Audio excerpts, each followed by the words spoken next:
জানুয়ারির পর থেকে কিন্তু এক্সিম ব্যাংক এখানে ফান্ড হস্তান্তর বন্ধ করে রেখেছে।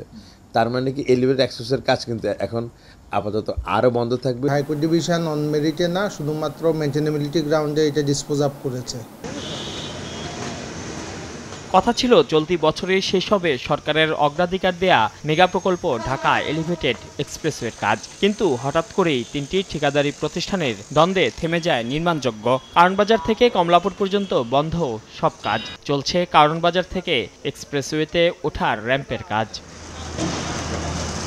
কিন্তু থাইল্যান্ড ভিত্তিক প্রতিষ্ঠান ইতালিয়ান থাই কিস্তির টাকা দিতে না পারায় তাদের শেয়ার দাবি করে চীনা প্রতিষ্ঠান। এ নিয়ে সিঙ্গাপুরে আন্তর্জাতিক সালিশ আদালতে ইতালিয়ান থাই কোম্পানি একটি মামলা করে। পরে দুই প্রতিষ্ঠানের দ্বন্দ্ব গড়ায় হাইকোর্টে। এ কারণে ঋণ সহায়তার টাকা বন্ধ করে দেয় দুটি চীনা ব্যাংক।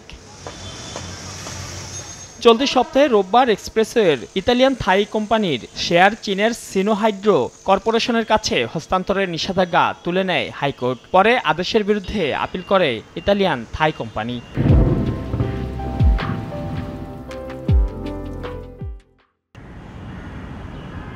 বৃহস্পতিবার প্রধান বিচারপতি ওবায়দুল হাসানের নেতৃত্বে ৮ বিচারপতির আপিল বেঞ্চ হাইকোর্টের আদেশের উপর ২ সপ্তাহের স্থিতাবস্থা দেন। এতে আবারও থেমে গেল ঢাকা এলিভেটেড এক্সপ্রেসওয়ের কাজ। এলিভেটেড অ্যাক্সেসের কাজ কিন্তু এখন আপাতত আরও বন্ধ থাকবে। ২ সপ্তাহ পর দেখা যাবে কোর্টের আদেশ।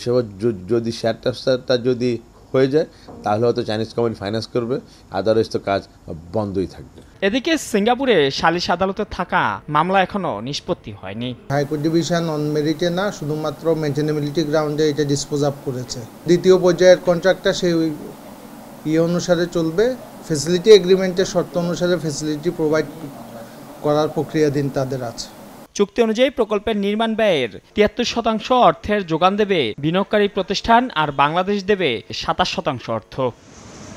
মাইনুল আহসান, সময় সংবাদ, ঢাকা।